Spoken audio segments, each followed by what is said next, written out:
My name is Claire Dawson. I'm 35, a single mom of two, living in Portland, Oregon, where the rain never seems to stop, and neither does the weight of responsibility on my shoulders.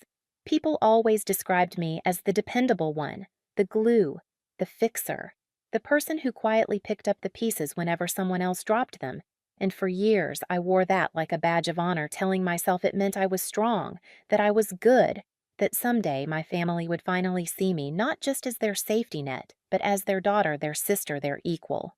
But standing in that hospital room with IV lines running into my arm and monitors beeping around me, I realized something that gutted me more than the pain in my abdomen. I could vanish tomorrow, and it wouldn't change their routines one bit. My family, the very people I had carried for years, hadn't even blinked when I begged them to watch my children while I went under the knife. It wasn't always like this. Or maybe it always was, and I just refused to see it. I think back to the first time I rescued my sister Samantha. She was 22, drowning in grad school tuition she couldn't pay. She called me in tears, saying she'd have to drop out if she didn't come up with several $1,000s by the end of the week. I was 25, working double shifts at a coffee shop and an admin job scraping by myself, but I sent her the money without hesitation. I told myself it was an investment in her future. That's what family did. You stepped in, you sacrificed, you lifted each other. I bailed out my younger brother Ethan twice when his credit card debt spiraled. The first time I chalked it up to youthful mistakes. The second time I told myself he'd learned his lesson. He never did. When winter hit hard a few years ago, my parents' furnace failed. Margaret, my mother, called me late one night, her voice sharp with panic about freezing pipes. Without thinking twice, I maxed out my emergency savings and paid for a new one. My dad, Richard, didn't even say thank you. He just told me it was the least I could do since they raised me. Every time I told myself this was normal, that this was what good daughters did. And maybe that's why when the ER doctor said I needed emergency surgery, my first thought wasn't about myself at all. It was about Noah and Emma, 10 and 6, my whole world. Their father had been gone for years, a ghost who vanished after promising he'd try harder next time. There was no next time. It was always me, only me. And I'd made peace with that because I believed deep in my bones that my family would be there if something happened to me. So from that hospital bed with my stomach on fire and my vision blurring, I pulled out my phone and typed a message into our family group chat. My thumbs shook as I wrote, "Please, I just need someone to stay with the kids for a couple of days. I'm going into surgery." I didn't cry. I didn't beg. I figured it would be enough. Samantha was the first to respond, not with words, but with a photo. A looping boomerang of her twirling in a floral dress at a winery glass of rosé sparkling in her hand. The caption, "Week starts now." That was it. No call, no follow-up, just a digital shrug in my face. I saw the read receipts from my parents. Margaret and Richard had opened the message. They said nothing. The silence was so loud it made my ears ring. I waited. An hour. 2. All night. Nothing came. When the nurses wheeled me into surgery, the last thing I saw was the dim glow of my phone screen, that unread group chat sitting there like a wound. Hours later, I woke up in the recovery ward, groggy, dry-throated, my abdomen burning like fire. A nurse handed me my phone. My screen lit up dozens of missed calls. My heart leapt until I saw the names. None were from my parents. None from Samantha. Every single one was from my neighbor, Mrs. Chen. Her voicemail broke me. She said she found Noah in the apartment hallway barefoot, asking if she had milk. My kids had been left alone for nearly 2 days. Emma had fallen asleep in a pile of laundry. Noah had tried to microwave frozen chicken nuggets without even removing the plastic wrap. I just sat there staring at the sterile white wall across from me, the beep of the heart monitor marking every second I refused to cry. It wasn't my family who came. It wasn't my mother, my father, or my sister. It was my cousin Melissa and her husband Daniel. They dropped everything, drove 2 hours from Eugene, stocked the fridge, packed lunches, braided Emma's hair, walked Noah to school. They never asked for thanks. They never asked for money. They just showed up. Meanwhile, Samantha kept posting selfies, oversized wine glasses, hashtags like "Tsao blessed" and "Tsao family time." Margaret liked every photo. Richard commented little hearts. No one asked about Noah or Emma.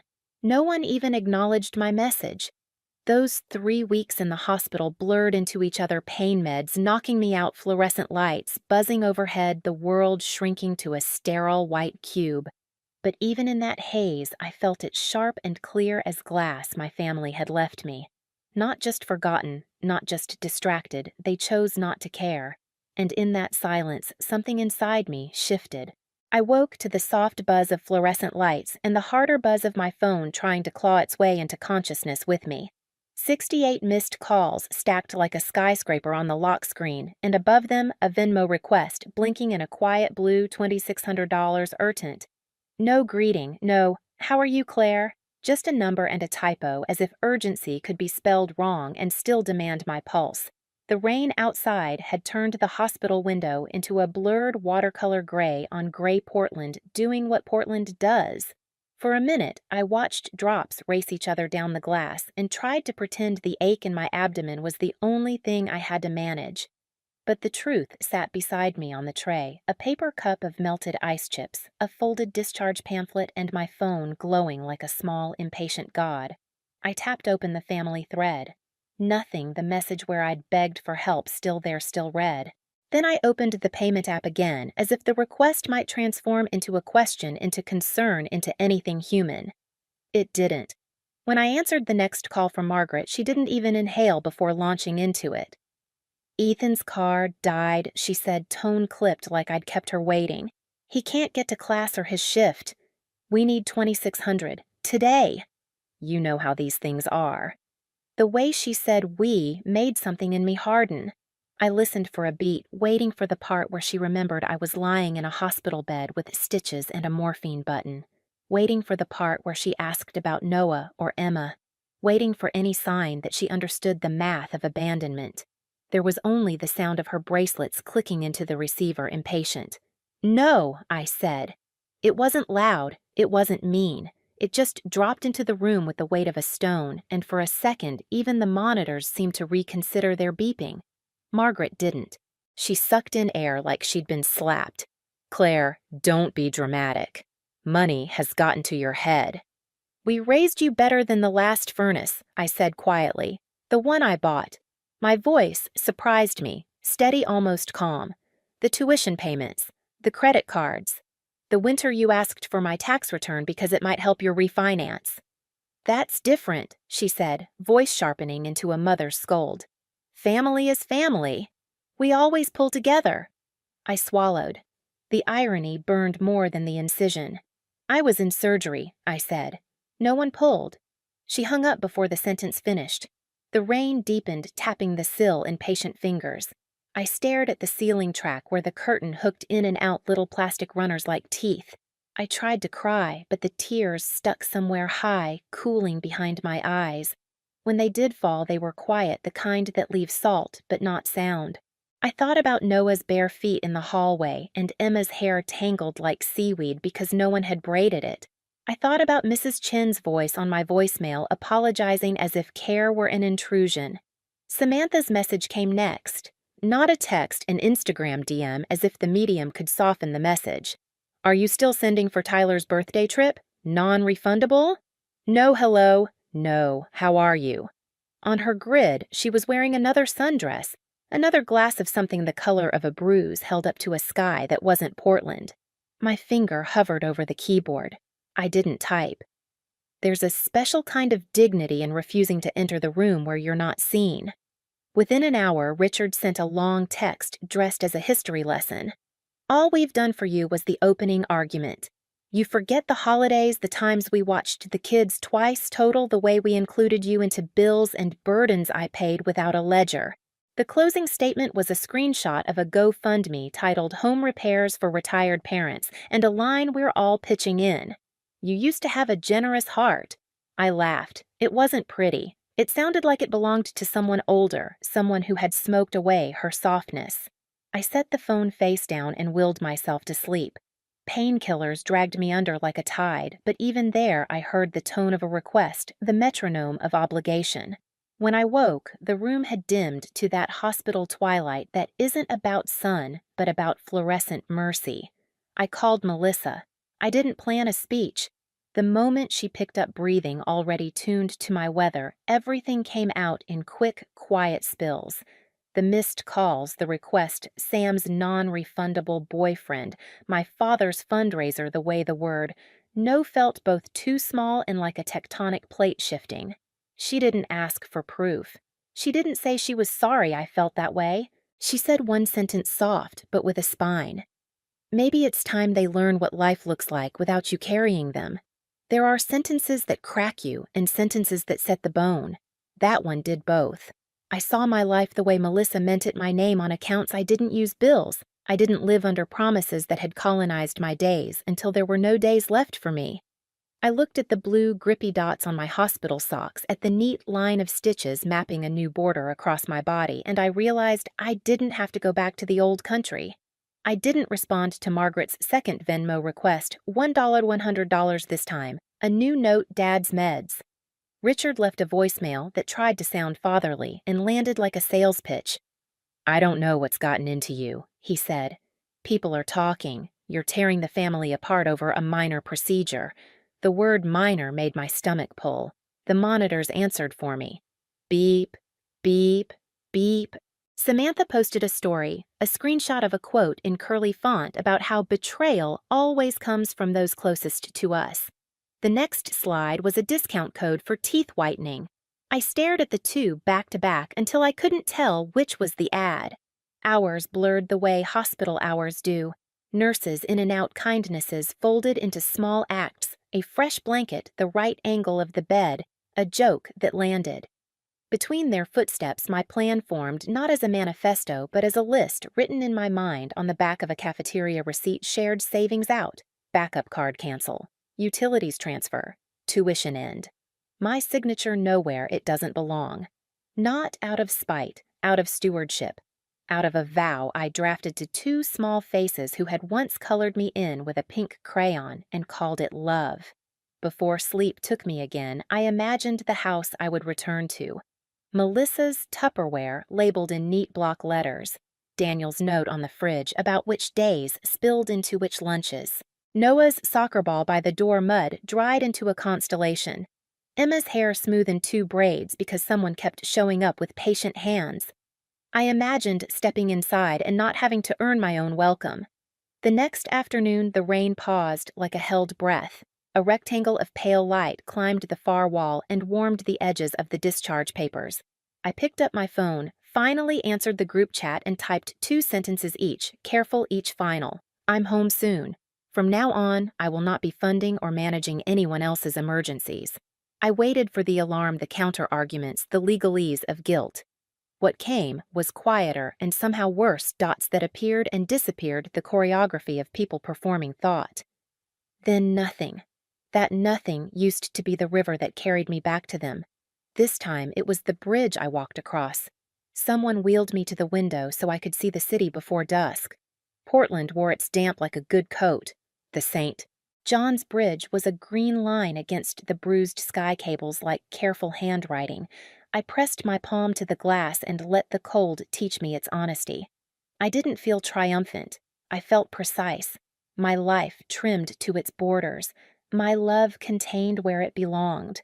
When the nurse helped me sit up to change into my own clothes, I looked at the hospital bracelet cutting a thin path around my wrist and read my name one more time like a vow, Claire Dawson. I slipped it off, folded it into my pocket, and thought, not for the first time, but for the first time with certainty, I am done being their wallet, their weather, their understudy.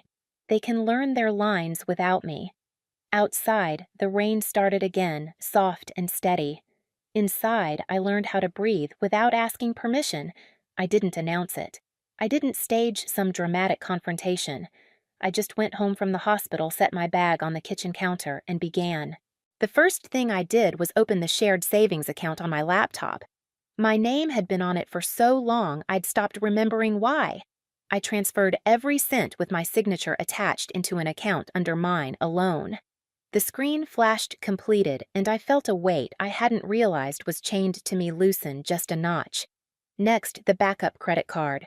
The one Samantha used for emergencies that always seemed to look suspiciously like Sephora Hall's luxury candles and concert tickets. I called the bank. My voice didn't tremble once as I closed it. The representative asked politely if I wanted to notify the co-user. I said no. Then the utilities. I had been paying the gas, electric, and water bills for Margaret and Richard's house for nearly 3 years. It had started with a single winter crisis pipes threatening to burst and had somehow become permanent. The companies were almost confused when I called, as if families didn't usually volunteer to bankroll each other's comfort. I asked that all accounts be transferred back into their names. I wrote down the confirmation numbers in a notebook that suddenly felt like armor. Ethan's tuition was harder, not because I hesitated, but because I knew what it would mean for him. I had wired money each semester, telling myself I was investing in his future the way no one had invested in mine. But the truth, he never thanked me. He never even called. His debts multiplied like weeds. He dropped classes when things got difficult. He was never carrying the responsibility I was, and I couldn't anymore. I logged in, canceled the automatic payments, and closed the tab without looking back. I didn't text a word. Not to my parents, not to Samantha, not to Ethan. I didn't explain. I didn't defend. I didn't ask for understanding. The silence was its own language. It didn't take long for them to notice. Samantha went first. I saw it not through a call or a message, but on Facebook. A post of her on the bathroom floor, makeup, smudged like war paint, holding a wine glass, and captioning it with a vague quote, "Some betrayals cut deepest when they come from those you love." The comments rolled in, friends consoling strangers, sending heart emojis. My name wasn't there, but I was everywhere between the lines. Margaret tried another approach, a mass text to the family chat written in a tone that tried to sound wounded but came out manipulative. "Claire has decided to punish us. I don't know why. We're all hurting, but some people would rather abandon family than forgive." She made it sound like I was throwing tantrums instead of recovering from surgery and protecting my children. Richard's message arrived next long as a sermon. Every line was a guilt trip dressed as scripture. "You've forgotten everything we did for you. You're tearing this family apart over a grudge. You're not the daughter we raised." It ended the same way as before, a link to the GoFundMe for their so-called urgent repairs, as if repeating it enough times might hypnotize me into paying. But none of it worked. For the first time in my life, I didn't flinch. I washed dishes with Melissa's casserole dish balanced in the sink, and Noah's laughter echoing down the hall, and I let the phone buzz itself hoarse on the counter. I folded Emma's pajamas fresh from the dryer and slid them into her drawer while another voicemail stacked itself onto the pile. I tucked my children in, kissed their foreheads, and whispered promises that weren't grand but were real. "You are safe. You are fed. You are mine." The next morning, I woke to silence. Not the kind that means peace, but the kind that means a storm has gone online. Samantha's Instagram stories flooded in, alternating between cryptic sadness and glossy brand deals. One day, it was a tear-streaked selfie with words about toxic relatives, the next a sponsored post with discount codes for organic tea. Her hypocrisy was almost breathtaking. Margaret and Richard doubled down by calling distant relatives.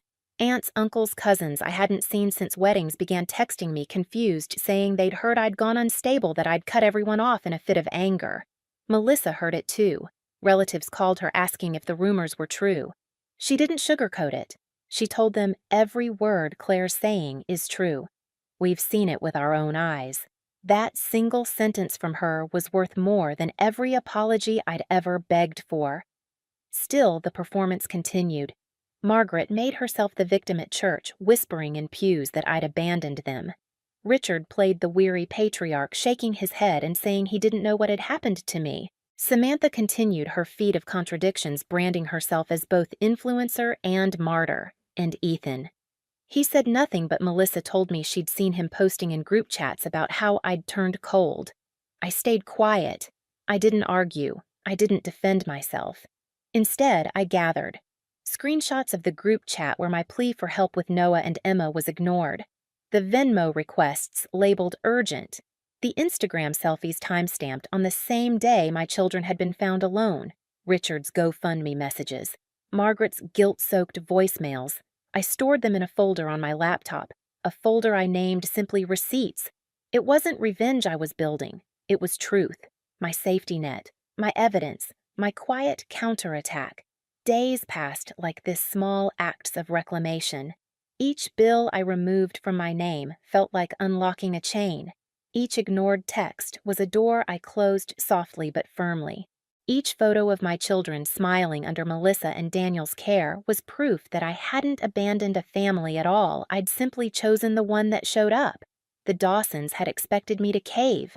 They'd expected me to bow under the weight of guilt the way I always had. But guilt is only powerful if you believe you've done something wrong. For the first time, I didn't. And in that shift, the balance of power tilted, quietly, permanently. The first sign that my silence was working was how loud they became. It started with Margaret. My phone lit up with calls from relatives I barely knew, second cousins, an aunt I hadn't spoken to since my 20s. Each conversation carried the same script as if coached. "We're worried about you, Claire. Your mom says you're unstable. She said you locked the kids in the house. She said you cut ties because you're bitter." I didn't argue. I didn't explain. I just repeated the same phrase, "I'm fine. The kids are fine." And then I hung up. But inside, I felt the sting. The idea that Margaret, my own mother, had turned me into a monster in family gossip circles, it made my stomach tighten harder than my stitches. Samantha took her war public. Her Instagram grid became a theater stage. One day, she posted a carousel of crying selfies, eyeliner streaked like ink in water with a caption, "When the people you'd take a bullet for are the ones holding the gun." The next day, she was twirling in another floral dress, hawking discount codes for skincare. The whiplash was dizzying, yet people bought it. I saw mutual friends commenting heart emojis, prayer support. A few even tagged me asking if I'd seen what she posted. I didn't reply, but I took screenshots. Richard was more old-fashioned. He left voicemails dripping with disappointed father rhetoric. "Claire, this isn't who you are. You've let money twist you. You're letting outside influences poison you. We're all ashamed. If you don't come around, you'll regret it when it's too late." Each message was longer than the last, his sighs orchestrated between sentences like punctuation. But the real shift came when things moved offline. One afternoon, while Noah was at soccer practice and Emma was coloring at the kitchen table, there was a knock on my door. I opened it to see a man I recognized instantly, Tyler, Samantha's boyfriend. The one who once asked if I could spot him $800 for a business idea. He held a folded piece of paper in his hand and smirked like we were sharing a private joke. "I'm here to collect," he said. My throat went dry. "Collect what past commitments," he said, waving the paper. "Sam says you're holding out. She warned me there'd be consequences." My blood ran cold. Emma's crayons rolled onto the floor behind me. I planted myself in the doorway and said as evenly as I could, "If you don't leave right now, I'm calling the police." He smirked again, like he thought I was bluffing, but I didn't blink. Eventually, he tucked the paper back into his pocket and muttered, "This isn't over," before sauntering down the path. I closed the door, locked it twice, and pressed my back against the wood until my heartbeat slowed. Emma looked up at me with wide eyes. I crouched down, picked up her crayons, and said, "It's okay, baby. Everything's okay." But my hands were shaking. That night, I texted Samantha, "Do not ever send him to my house again." She replied 2 minutes later, "You should have expected consequences." I stared at the message until the screen dimmed, then added it to the folder on my laptop receipts. The storm didn't stop there. A week later, Noah's school counselor called me. Her voice was careful, hesitant. "Claire, we received an anonymous tip. Someone said your children were left alone, that you might be unfit to care for them. Normally, we'd have to escalate to CPS, but given the history and how stable things are now." "Well, I wanted you to know." I closed my eyes. "Do you know where the call came from?" "There's a Florida area code," she said quietly. "I'm not supposed to tell you more than that. But you'd know better than me if that means something." I did. My parents' condo. Margaret and Richard had tried to sic CPS on me, the same people who ignored me when I begged for help, the same ones who left Noah and Emma alone, hungry and scared. Now they wanted to paint me as unfit. My jaw ached from clenching. I thanked the counselor, hung up, and sat in the stillness of my living room. Melissa and Daniel were on their way over with dinner. Emma's coloring book was still open to a page of sunflowers. Noah's soccer cleats were drying by the vent. My life was small, but it was steady, and I would not let them steal that narrative. So I started documenting everything with even more precision: screenshots, voicemails, the Venmo requests with urgent scrawled in the notes, Tyler's visit logged with time and date, even the anonymous tip which the counselor agreed to email me as record. I built a digital fortress of truth, every receipt a brick, every lie they spun another reason to reinforce the walls. Meanwhile, Melissa kept hearing the whispers in the family web. Cousins calling aunts, confused people asking if I'd really gone rogue. She defended me every time. Not with rants, but with quiet certainty Claire's telling the truth. We've seen it. We're here. Her words were my anchor. The Dawsons weren't used to this version of me, the Claire who didn't bend, didn't rush in with apologies, didn't buy peace with checks. They pushed harder because they thought pressure would break me. But the thing about pressure, sometimes it forges something stronger. Every ignored call, every smear post, every manipulative voicemail only sharpened my resolve. They wanted me to feel isolated. But I wasn't. Melissa and Daniel showed up with groceries, with laughter, with hands that helped braid Emma's hair, and feet that kicked the soccer ball with Noah. Mrs. Chin checked in quietly, sliding extra cartons of milk into my hands at the corner store. My grandmother Helen even called one night, her voice trembling, saying she was proud of me for finally saying no. I realized then the power struggle wasn't about who could shout the loudest. It was about who could stay standing the longest in the silence that followed. And for the first time in my life, I wasn't afraid of silence.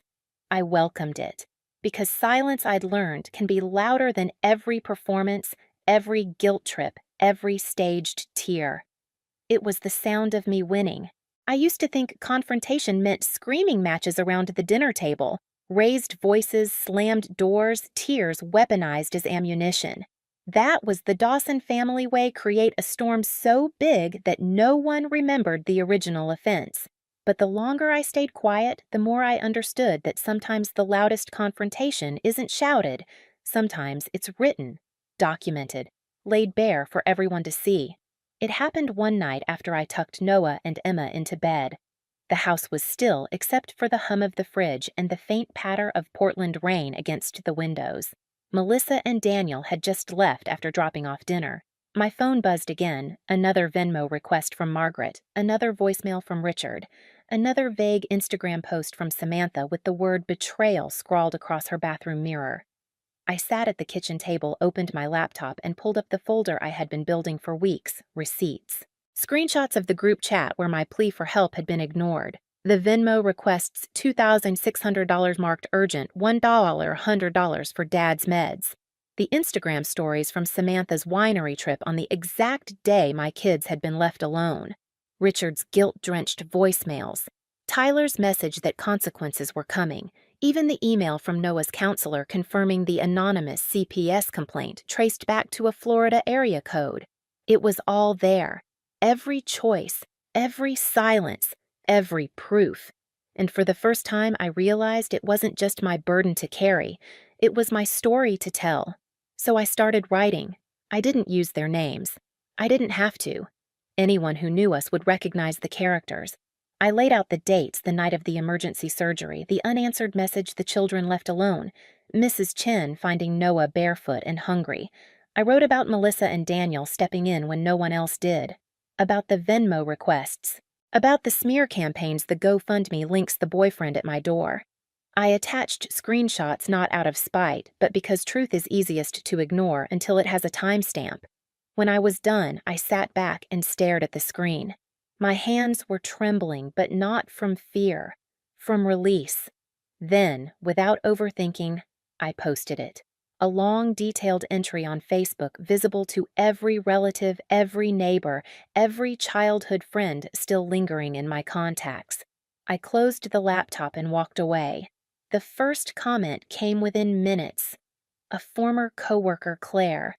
"I'm so sorry. I had no idea." Then a cousin.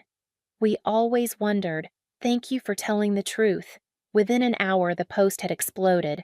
Messages poured in: old friends, distant relatives, even people I barely remembered from high school. They weren't just offering sympathy, they were adding stories. A babysitter from when I was 12 wrote that she once overheard Margaret threatening to cut off contact with Melissa's family unless they started contributing more. A cousin admitted he had been pressured into co-signing a loan for Ethan years ago and was still paying it off. Piece by piece, the facade cracked. But what stunned me most wasn't the strangers. It was the people I thought would never speak. That night, I got a message from one of Samantha's exes, a guy she dated in grad school. He told me she had faked a medical emergency years ago, claimed her appendix had burst, raised thousands through a GoFundMe, then spent it on a Cancun vacation. He had proof emails, screenshots, even flight confirmations. He said he didn't want revenge, he just didn't want to carry her lie anymore. I read his message 3 times, then added the files to my folder. Receipts. Then, just before midnight, my phone rang. The name on the screen stopped me cold: Grandma Helen. We hadn't spoken in over a year. She'd always kept her distance from the Dawson family chaos, preferring to remain neutral. But when I answered, her voice trembled. "I saw your post," she said. "Claire, I always knew something was wrong. I saw the way your mother treated you, but I kept quiet because no one listened when I tried to warn them." She paused, breath-catching. "I'm sorry. I should have said something sooner. You didn't destroy the family, sweetheart. You just stopped letting them destroy you. I couldn't speak at first. No one in that generation had ever admitted it, ever apologized. But here she was, 83 years old, breaking the silence. Tears spilled hot down my cheeks, not from sadness, but from relief. Her words echoed long after the call ended. The next morning, fallout arrived like a storm. Samantha deleted her Instagram account entirely. Margaret posted a cryptic status about betrayal and forgiveness that fooled no one. Richard tried to act like nothing had happened, but the calls stopped. The GoFundMe disappeared overnight, but the confrontation wasn't in their reactions. It was in the echo. For the first time, people saw them clearly. The Dawson name no longer carried quiet admiration. It carried questions. It carried suspicion. And for once, those questions weren't directed at me. I didn't gloat. I didn't feel triumphant. What I felt was a deep, steady quiet. A quiet that hummed with something I hadn't felt in years: freedom. I always thought justice looked like fireworks. Some dramatic collapse, a courtroom confession, or at the very least an apology screamed through tears. What I learned instead was that justice can be quiet. It can look like bills, rerouted credit cards cut, and a phone that finally stops buzzing with demands. The weeks after my post felt almost unreal. Samantha's glossy Instagram world caved in first. Brands pulled out quietly one by one until her feed went silent. I heard through mutual friends that she moved in with a roommate after she couldn't keep up with rent. The girl who once captioned photos with the blessed was suddenly locked out of the lifestyle she flaunted. I didn't feel joy in her downfall, but I felt something steadier: balance. For once, the scales weren't tilted entirely on my shoulders. Margaret wasn't spared either. 2 of her closest church friends, women she'd known for decades, commented publicly under my post. "Is this true?" She never answered. Melissa did, with just 7 words. "Every word Claire wrote is the truth." After that, the Whisper Network turned against Margaret. Her carefully cultivated image as the matriarch who held everyone together crumbled. The phone calls slowed, then stopped. She tried to patch things up by leaving a string of voicemails, each one more frantic, each one ending with "Fix this, Claire." You need to fix this. But the thing about manipulation is that once the mask slips, you can't unsee the face behind it. Richard faded into the background just as he always had. Without Margaret's choreography, his guilt trips sounded hollow, like rehearsed lines from a play no one was watching anymore. The GoFundMe vanished. The long texts dried up. Eventually, silence replaced the noise, and that silence was its own kind of confession. Ethan, my brother, didn't reach out directly. Instead, he texted Daniel once asking if he could help him find a job. Even that he couldn't send to me. I suppose it was easier to blame me for cutting him off than to face the truth that he'd never tried to stand on his own 2 feet. Meanwhile, I was building something new. Melissa and Daniel kept showing up not because they had to, but because they wanted to. Mrs. Chen checked in with warm smiles, slipping extra cartons of milk into my bag when she saw me at the corner store. And Grandma Helen started calling once a week, her voice softer each time, asking about Noah and Emma, as if she was making up for lost years. Sunday dinners became our ritual. Just me, the kids, Melissa Daniel, and sometimes Grandma Helen when she felt up to the drive. The table wasn't fancy spaghetti one week, chicken soup the next, but it was full of laughter, of stories of Noah's bad knock-knock jokes and Emma's wild hand gestures as she told us about her day. One evening, as I watched them twirl noodles and giggle, it hit me this was family. Not the last name, not the bloodline, not the people who took without giving. Family was who showed up. The real poetic justice wasn't in my parents' struggles or Samantha's collapsed influencer dreams. It was in the way my children began to breathe easier. Noah started drawing again pictures of our house with Melissa and Daniel in the frame and me always beside them. Emma, who had clung to me at night after the hospital, began sleeping soundly, whispering safe in her dreams. That word landed heavier than any apology I never got. With the space cleared, I started thinking about myself again. I enrolled in an online business course, something I'd put off for years. I opened savings accounts for Noah and Emma with money I had safeguarded from the old property account. For the first time in over a decade, I wasn't broke scrambling or drained by someone else's emergencies. I was building, slowly but for us. And then one afternoon, a letter arrived. No return address. Inside a single sheet of paper, handwritten. "We didn't know what we had until you were gone. We're sorry." I didn't need to guess who sent it. I folded the note, carefully slid it into a drawer, and closed it. Not out of bitterness. Out of peace. Because I no longer needed their words to define me, validate me, or heal me. I had already done that for myself. Poetic justice, I realized, isn't about revenge. It isn't about watching someone burn. It's about finally walking away from the fire, knowing you don't have to keep standing in the smoke. 3 months after the surgery, I stood in the kitchen with the window open. Portland rain washing the streets outside. Emma was at the table coloring sunflowers, Noah was sprawled on the floor building towers out of Legos, and I was sipping coffee that tasted like more than caffeine. It tasted like freedom. The Dawsons weren't gone from the world. They were just gone from mine. And for the first time, that absence didn't feel like loss. It felt like air. Have you ever felt abandoned by the very people who were supposed to love you? What would you have done if you were in my place? Walk away or give them one more chance? Tell me your story in the comments below. And if you connected with mine, don't forget to like this video, subscribe, and hit the bell so you don't miss the next chapter.